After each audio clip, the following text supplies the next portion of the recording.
please introduce yourself? Gladly. Thank you, Sue. It's lovely to be here. I'm Carrie West. I have written a book in Life Rewritten. It became an international bestseller. Thank you very much. It's a pleasure to be here and talk about that. Um, I'm also a narrative coach and a speaker. So people have asked me what's a narrative coach, and there's a branch of psychology called narrative therapy. I'm not a psychologist, but what I am is a storyteller. And so I use my background in storytelling to help people sort through any number of issues that they might be dealing with. So good. Oh my goodness. And it's all about the stories we tell ourselves, right? It sure is. It sure is. Mm, Life is this huge story, it an is, epic, dramatic, crazy ass story, but it's a for story. sure. What is your vision, Carrie? Okay. Um, the story saved my life, and I mean that literally. Oh, I I had a really difficult beginning to life. I was rejected day one. mm, Parents didn't want me, did the very, very minimal, and sometimes even less than the minimal to keep me going. Stories kept me alive. So at night, I remember my first memories are lying in bed, not able to sleep, and telling myself a story so I could sleep. And my stories were about my real family that was looking for me, and they were larger than life, and they were great, and they bought me clothes, they gave me great food, they did all these wonderful things for me. So it was the only way I could fall asleep. It was my form of comforting, self-comforting, so I could make it through another day. And as I grew up and sorted out that view of this life, I ended up going to film school. I went to the American Film Institute, and always, before that, I always kept journals. I always told stories in my journals. They, again, kept me alive. It kept me my vivid imagination. Didn't know it at the time, but I was visioning a new world. I was visioning a different life for myself. Didn't know it at the time, but that's what I was doing. So then when I went to film school, we were prepping one of our many film projects, and we were sitting there talking about characters and themes and plots and how everything fell together. And I had this aha moment of, holy crap, it's a story. My life is a story. And if that's the case, I can change it. I can write a different ending. I can write a different plot. I can pick up new characters. Oh my gosh, and that started me on this journey of looking at life as a story and working with it from that perspective. But I wanna be clear, a lot of people say, "So you reframe what people are doing." It's like, mm-mm. mm, I create understanding. I help you to understand it. When you talk about an origin story, when I look at my origin story, when we're born, we walk into a play that's in the second act. mm, Right? Our mhm. parents have this whole history, and they have their own origin story that they've been living. If you have siblings, they're a part of this story at whatever phase, act 1 or act 2, depending on their age.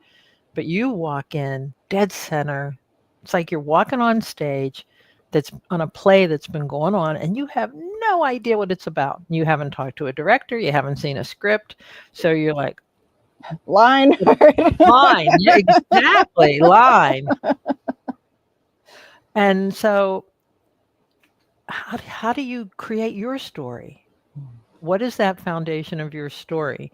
So I get into the belonging. You need to belong. It's a survival thing, but belonging is one of our first needs. So I realized that if we could look at that and understand it, understand who these people were and the story that they were living before we jumped in, honestly, I could forgive them. I could forgive all of it and live my life and build my story. And then I realized that everything they did made me who I am. Mm. So here I am, a little over 30 at this point, Me too. thinking, I can turn this all around. Mm. I went from this horrible beginning to this amazing life that I have now in Santa Barbara, California. The only downside is I have this dog who thinks he's in charge of our life, and he's he's kind of a bully. He's always demanding things, so we have to deal with him. But but I can now, using this concept and this view, and I don't reframe it. I change your perspective. I change your understanding of the situation. And working with people individually, working with businesses, of all the businesses you could have started, why did you pick that one? What is your origin story for your business?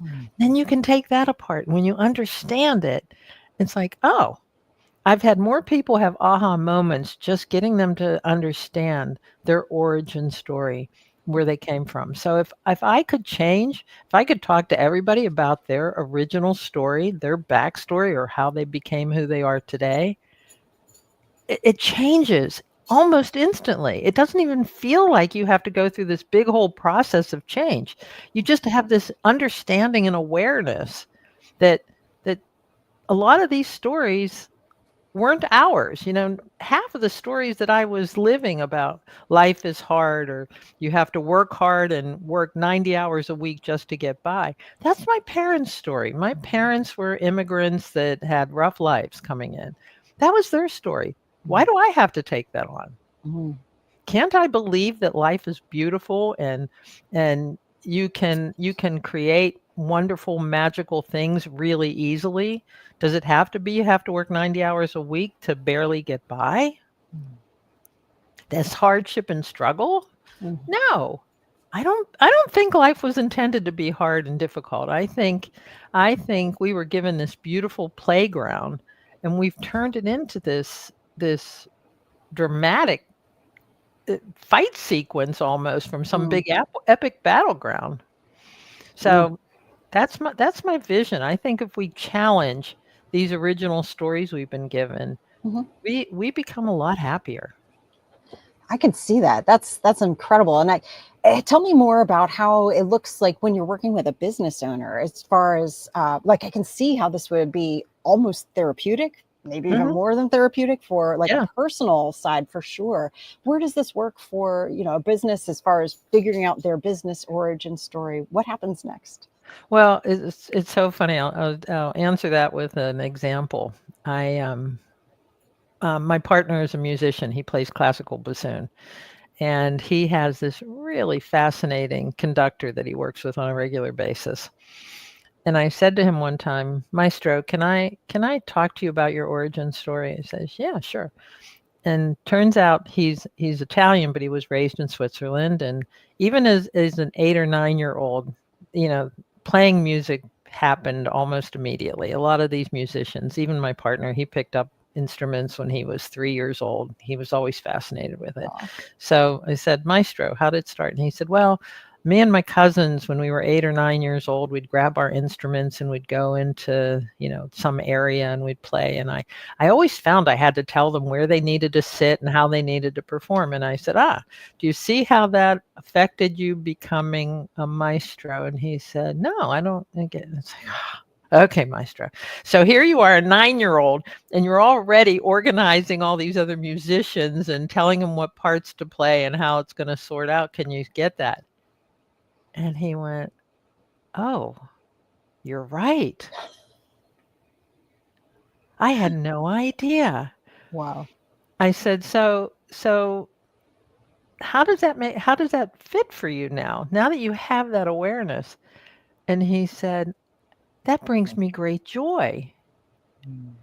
And then he thanked me. He said, "I was starting to feel like I was getting stale in the work I was doing, because even if it's creative, if it gets repetitious, you don't it's not as enjoyable."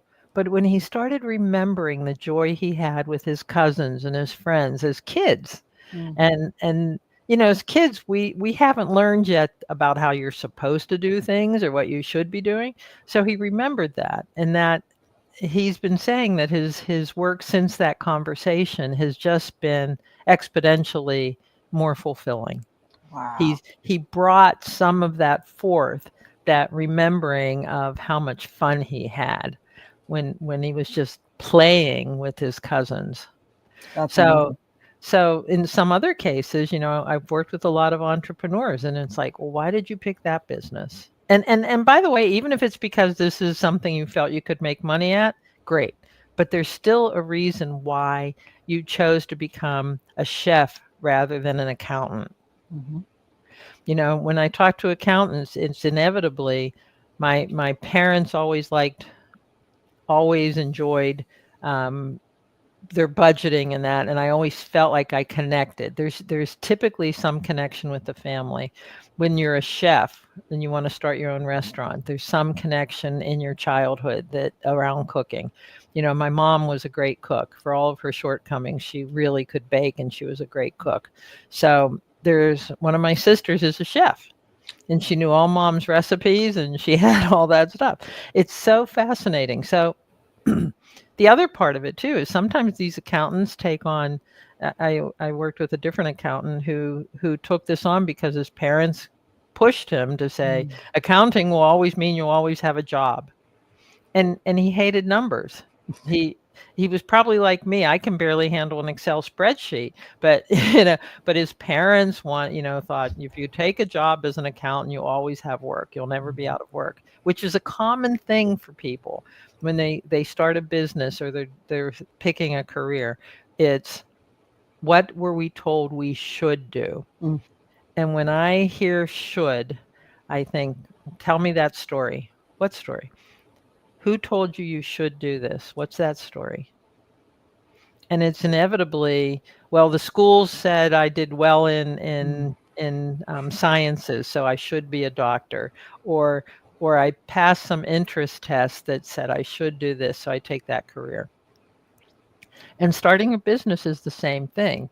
You are running a bunch of stories about why you'll start this business. Now, there's a difference between the type of business they start and why they decided to go on their own versus working for somebody else. Mhm. So that's a whole different set of stories.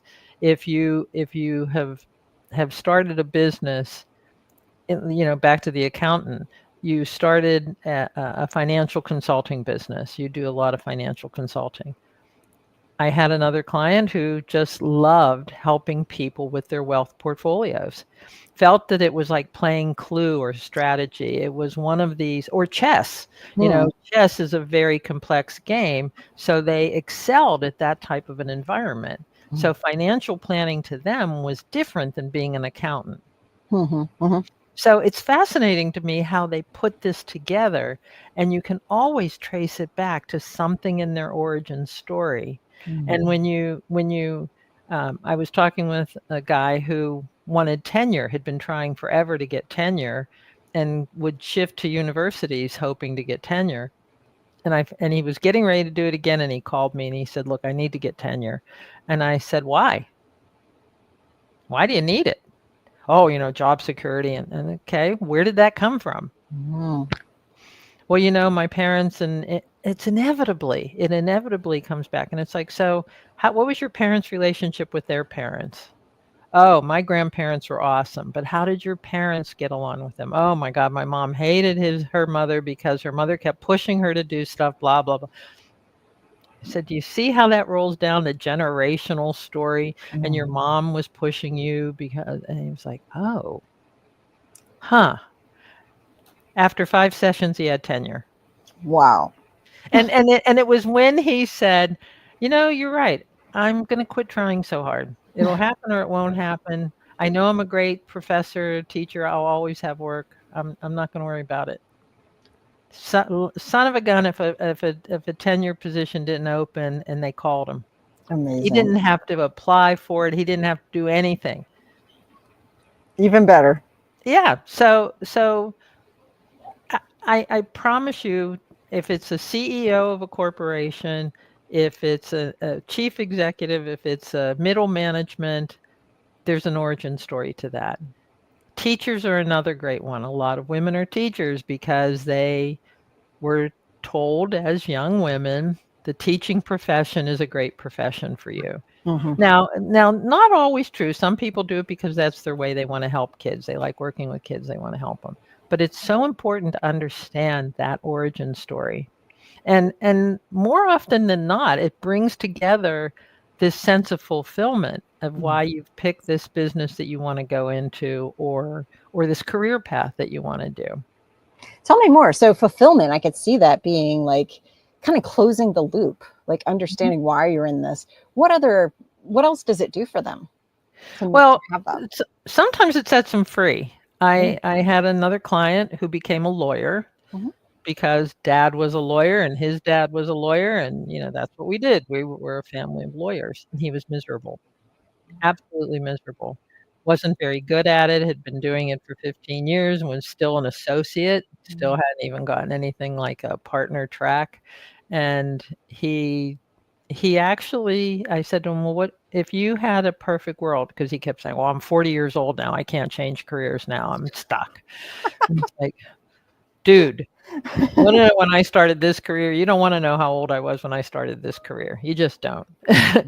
And and he said, "Well, what could I do?" And I said, "Well, you make a plan." It turned out he wanted to become a graphic artist. Mm. And I said, "Do you wanna take a class? Take a class and see if that's what you really wanna do." There's a lot of night classes. There's a lot of things you can do online right now just to see before you blow up, an income, Mm. see if you can do this.